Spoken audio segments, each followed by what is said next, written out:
নীতি ও কাঠামোগত সমস্যার কারণে দেশের ডিজিটাল ব্যাংক চালুর কার্যক্রম বারবার হোঁচট খাচ্ছে। লাইসেন্সের জন্য আবেদন না পড়ায় 1 মাস সময় বাড়িয়েছে বাংলাদেশ ব্যাংক।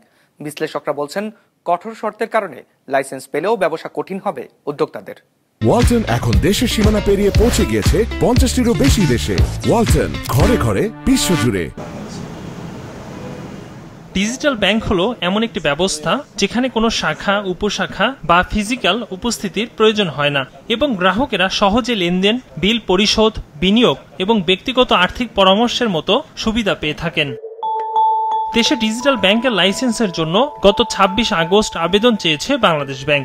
সময়সীমা দেয়া হয় 1 থেকে 30 সেপ্টেম্বর পর্যন্ত। তবে নির্ধারিত সময়ে আবেদন না পড়ায় তা বাড়িয়ে 2 নভেম্বর পর্যন্ত করা হয়। বাংলাদেশ ব্যাংক বলছে, প্রয়োজনীয় শর্ত পূরণ হলেই অনুমতি মিলবে। খুব কঠোর নীতিমালা আছে এবং এই নীতিমালার আওতায় তাদের ইভ্যালুয়েশন করা হবে এবং ইভ্যালুয়েশনে কিন্তু এক্সপার্টরাই, যারা আইটিতে এক্সপার্ট এবং ফিনটেকে এক্সপার্ট, তাদের সমন্বয়ে এক্সপার্ট টিম করা হবে। তারা যদি ইভ্যালুয়েশন করে মনে করে যে এতে যোগ্যতা আছে ব্যবসা করার বা লাইসেন্স প্রাপ্তির, তবেই শুধুমাত্র তাদের লাইসেন্স দেওয়া হবে। কোনো স্বাভাবিক কোনো নেম অ্যান্ড ফেমের উপর ভিত্তি করে কাউকে লাইসেন্স দেওয়া হবে না।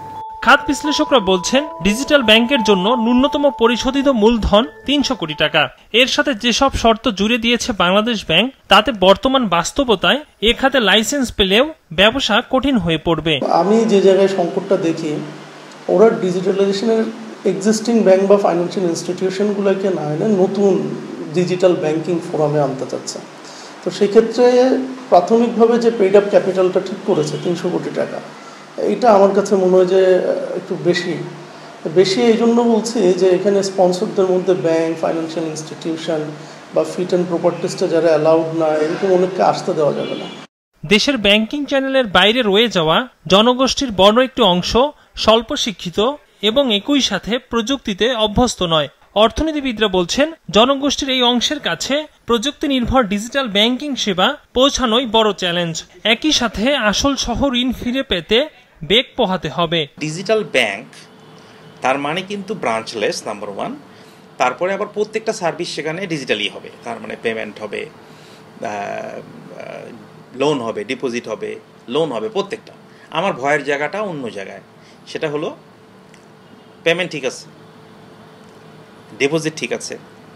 আমার ভয়ের জায়গাটা হলো আমরা কি এখনও উইদাউট নকিং টাকা ফেরত দেওয়ার ক্ষেত্রে এত অভ্যস্ত কিনা। 2023 সালের অক্টোবরে 9টি প্রতিষ্ঠানকে ডিজিটাল ব্যাংকের অনুমোদন দেয় বাংলাদেশ ব্যাংক। তার মধ্যে নগদ ও করিকে অস্থায়ী লাইসেন্স দেয়া হয়, যদিও তারা বাণিজ্যিক লাইসেন্সের জন্য আবেদন করেনি। একরামুল ইসলাম খান, বিজনেস রিপোর্ট, মাছরাঙ্গা টেলিভিশন।